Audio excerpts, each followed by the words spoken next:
Hi everyone, my name is Sharon, and as you can tell from this title, this is just a introduction to my road to recovery. Today is July 14th, 2020, and I know that a lot of you guys might not care about my recovery journey because I'm just a random girl who turned on a camera one day. So yeah, I mean, you guys don't know who I am, and that's fine. I'm not trying to post this in order to garner pity or any donations of any kind. This video is very personal to me, or this video series, because I am currently in a very dark place in my life. I want to believe that God is a good God, and that He has a plan for us, and that He loves us, and that He's sovereign over all the things that are happening right now. And I know that in my mind, but as of right now, it's so hard for me to believe it from my heart and from my soul that it hurts. I know that a lot of it is because I'm so distracted by how I personally feel, how I personally am hurt, how I'm personally sick, and I just feel so hopeless at this point in time. So I'm hoping that by documenting the series, that when I have 20/20 hindsight, I can look back at it and just tell myself, Sharon, you are such an idiot. Look at how faithful God is even when you're faithless. Look at what a good God is even when you don't believe. So for me personally, that is what this documentation is for.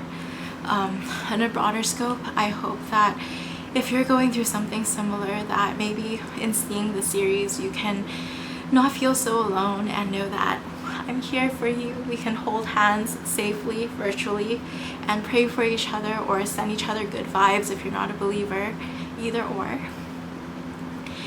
And also, I hope that maybe in documenting this, maybe I can become a part of a voice that, I guess, sparks interest in the American healthcare system and what needs to change. Okay. So now that most people have probably already clicked out, thank you so much for staying here and joining me on this journey. I guess I should probably introduce myself and what I'm recovering from. So, my name is Sharon. I'm your average Los Angeles girl. I grew up in California, Southern California, and I live in a studio with my two adorable cats. They're really cute and sometimes very rambunctious. And yeah, so I am your regular mid-20s girl just trying to make it out here in the world. I am currently sick with something that I don't know. And you're probably thinking, what? Well, I don't know if you've noticed, but I am very short on breath, and that is a symptom of what I have. I do not have COVID-19. I've tested negative on a mouth swab test, 2 nasal swab tests, 2 blood tests, and an antibody test. So I'm not sure what is wrong with me. The doctors don't know what is wrong with me. And so here we are today. Yeah, so in terms of what happened, it started in January when I caught the flu. It was a normal ordeal. After I caught the flu, my cough lingered, which is pretty normal for me, until it wasn't, because my coughing got worse right when everything hit the fan here in Los Angeles with COVID-19. And as my coughing was getting worse, I couldn't get a test because I'm too young. And not only am I too young, but I also wasn't dying. And the reason for that is because we have a shortage of tests. So basically they were prioritizing the testing of elderly and babies, and also those who seemed like they were dying. Which is fair, but also very frustrating, because our first case arose in January. And meanwhile, the first case arose in the same time in in Southern Korea. And in South Korea, they were able to create drive-thrus where everyone can go through and get the results in 10 minutes by the time California was even thinking of shutting everything down. So when everything finally shut down on March 14th, I was not feeling great, but as an essential worker, I was still required to go to work, unless if I had documentation that I was COVID-19 positive, which wouldn't be possible unless if I was dying. And thankfully I wasn't dying, but unfortunately that also meant that even though I was coughing, my coughing was getting worse by the day, I was still required to go to work, and there was no leniency on that. And as much as I wanted to be a good steward to those I'm working with and quit, it was also not a very smart choice because the economy was crumbling and I need an income. So with that being said, I was forced to continue going to work until April 2nd. On April 2nd, I went to work, and as I was working with my temp workers, I remember feeling very dizzy and very nauseous. I went into the office to sit down, and the moment my coworker came in, I told her I can't stay, and I just bolted. I don't even remember. I remember getting into my car, but I don't remember what happened. I don't know if I decided to take a nap or if I just completely passed out and blacked out. But I woke up 2 hours later and I drove myself back home. I took a shower and I slept for a day and a half. I didn't even feed my cats. They were not very happy with me. And it was just really bad because the moment I woke up, my entire body was aching and I knew I had a fever. I didn't have a thermometer and they were all sold out everywhere, but I mean, you know when you have a fever, you feel feverish. And I was starting to get a really bad headache. I was drinking a lot of water. I was taking Tylenol. I was just trying to keep calm. I tried calling a bunch of places to see if I could get tested, but again, I kept getting rejected because I wasn't severe enough. And it took another week for it to open up for everyone to be able to get tested, and then even another week for that, for my appointment day to come. And after that, it took another 7 days for results. So at this point, I had been coughing for 4 months straight. And with the negative results that I got, I called urgent cares near me. My PCP is a little further away and I didn't feel comfortable driving all the way out to him. And so as I was calling urgent cares, I realized that my negative test meant nothing because no one cared that I got a mouth swab test that showed negative. They didn't feel like it was reliable. I think I called 6 or 7 urgent cares before I finally reached someone who was willing to take me in. And when they took me in, they saw that my symptoms, they said that it was pneumonia and also a sinus infection. They gave me medication and it was great. They also gave me a nasal swab just in case, which also came back negative, thankfully. And I thought things were gonna get better from there because after taking medication, my fever felt a lot better, and after my medication, my cough went down by a lot. And I also, of course, called them to check in.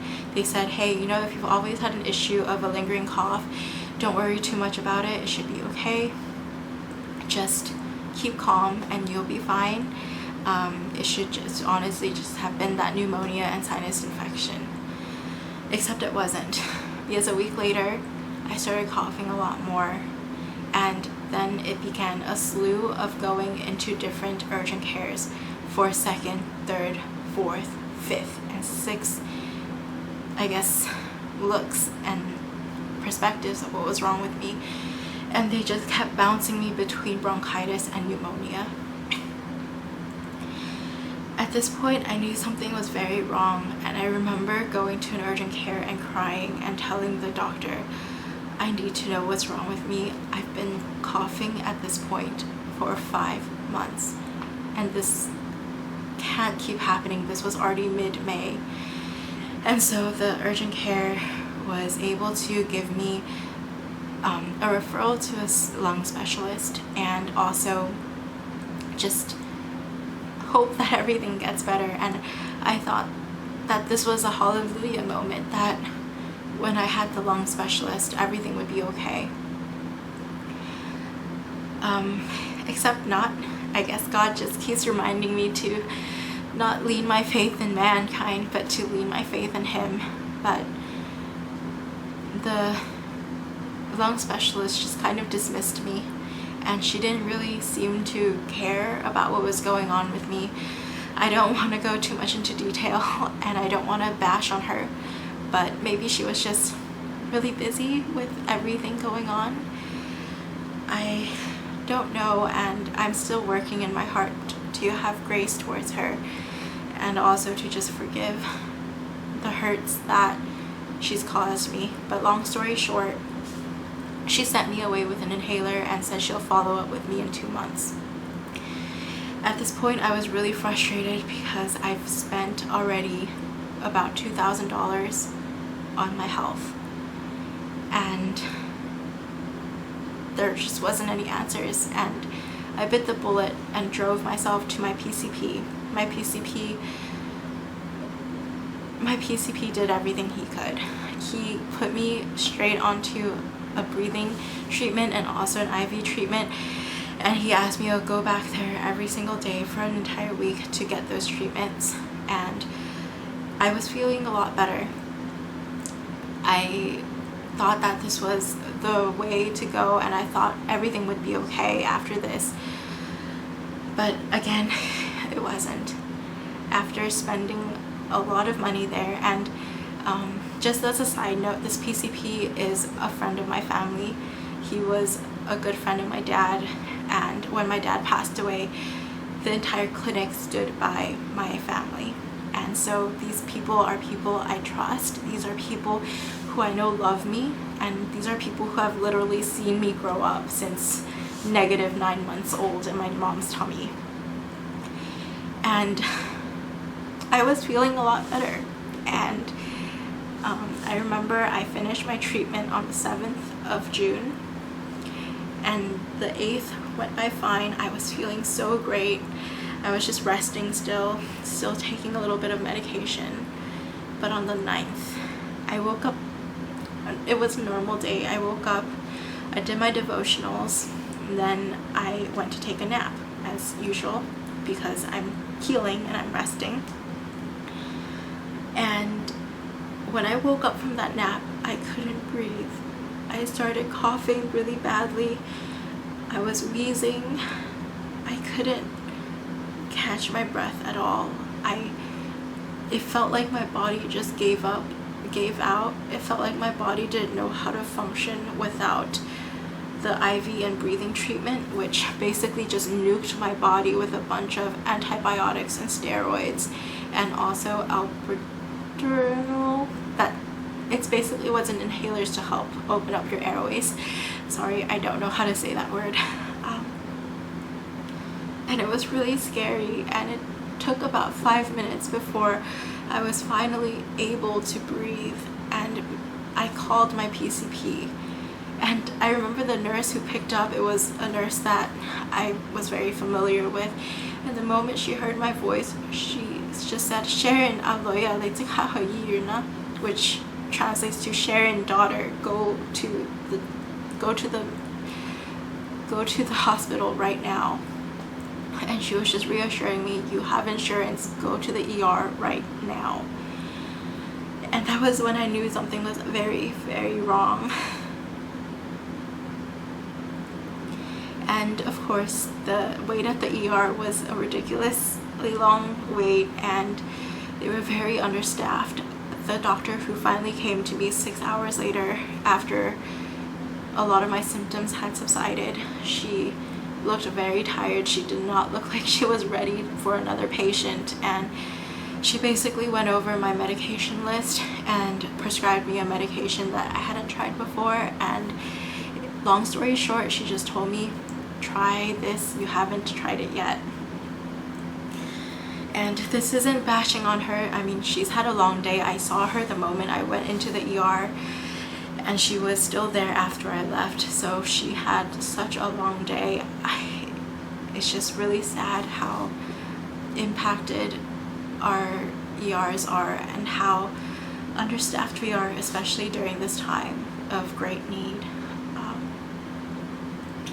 But basically the next day I went back to my PCP, and my PCP, I mean, what else could he do? He did all he could. He did everything that I think he could have thought of.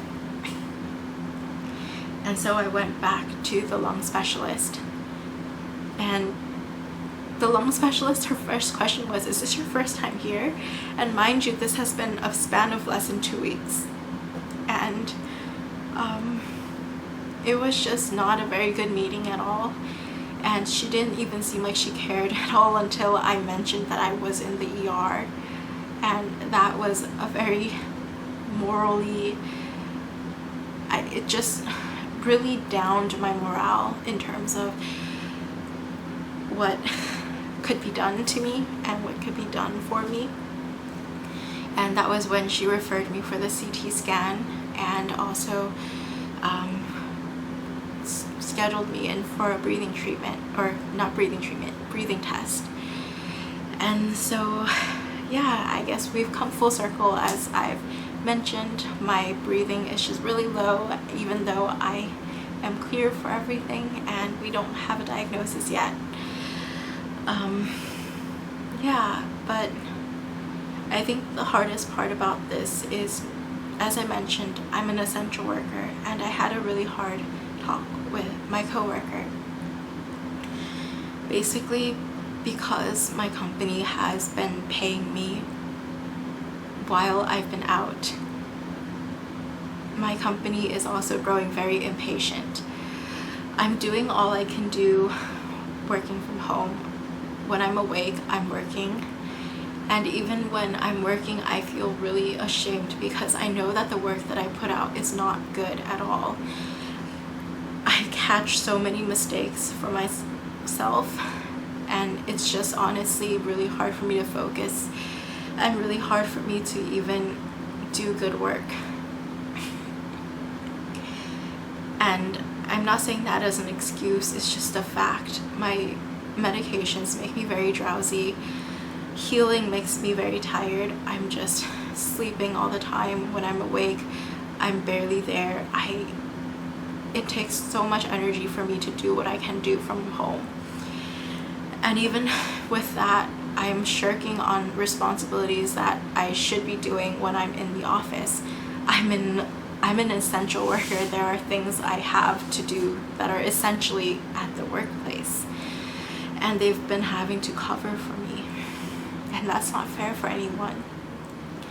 Because I'm not COVID-19 positive, I'm not protected. And that's just the way it is. And I'm not trying to bash on my workplace or anything, because they've been so kind to continue on giving me my salary, and just the fact that I have my health care through my work, I have no qualms against them. But it's just also a really hard situation because, as I've said, altogether I've spent so much money on my health already. I'm dipping into the negatives. I don't know how I'm going to pay for rent in the coming months. I've taken out my savings, I've taken out my stocks, and I probably have enough to go for another month or a month and a half. If I lose my job, I lose my health care, I lose my income that pays the bills and the medical bills, and I'd have to figure out how to pay for health care and health insurance in some other way. The $600 unemployment relief is ending in the end of July. We don't know what's going to happen there, and that's really scary for me, knowing that I might lose my job in the near future. Actually, I'm pretty sure I'm going to lose my job in the near future. And not just that, but just so many things about not knowing how much longer I have to go into therapy for, how much more money I have to spend in this situation. And yeah, there's just a lot of relief programs going out in this time as well that I don't qualify for because A, I haven't lost my job yet, and B, despite using a lot of money for medical bills, I'm not COVID-19 positive. LA recently has a $2,000 renters relief fund, and one of the questions was, have you lost your job due to COVID-19? Or are you spending a lot on medical bills due to COVID-19? I'm neither. I don't qualify.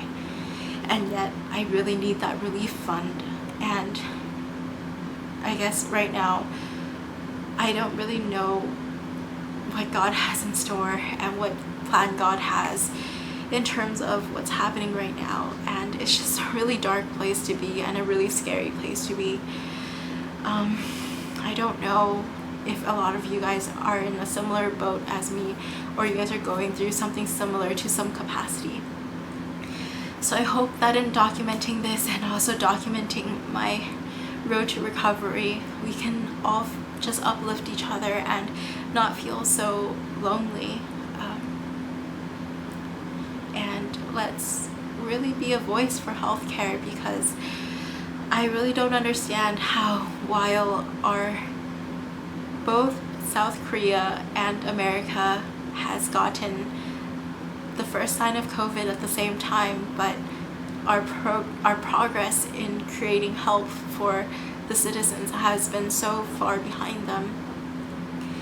And it's just in these instances where I really learn to appreciate so much more of what I have.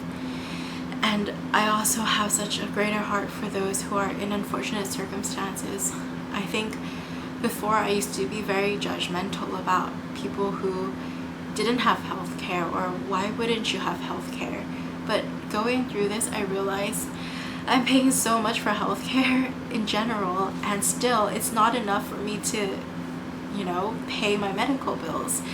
I'm still paying a lot, and I think especially for blue collar workers or people who aren't earning as much, it's easier to risk not having health care and using that extra pocket money and just hoping you don't get sick. And that's a really frightening thought. And I know that with Obamacare, this was touched on, but again, it wasn't perfect, and there was still so many flaws with it. And even right now, I have a salary pay and I currently have health care, and I'm struggling so much. I can't imagine what it's like for someone else who might be in a less fortunate position as I am. So again, I just hope that with this video and with this series that we can all learn to grow together and to just build a support system for each other. I'm starting to blabber, so I hope you all have a great day and just stay safe. And please talk to me if you'd like. It's been pretty lonely. Haven't seen my boyfriend in a long time because we're both quarantining away from each other, and life gets lonely. You know the drill. I think all of us are kind of going crazy in quarantine on top of any other stressors we may have. So let's keep each other sane, and I'm probably gonna fall asleep right after I finish this video. So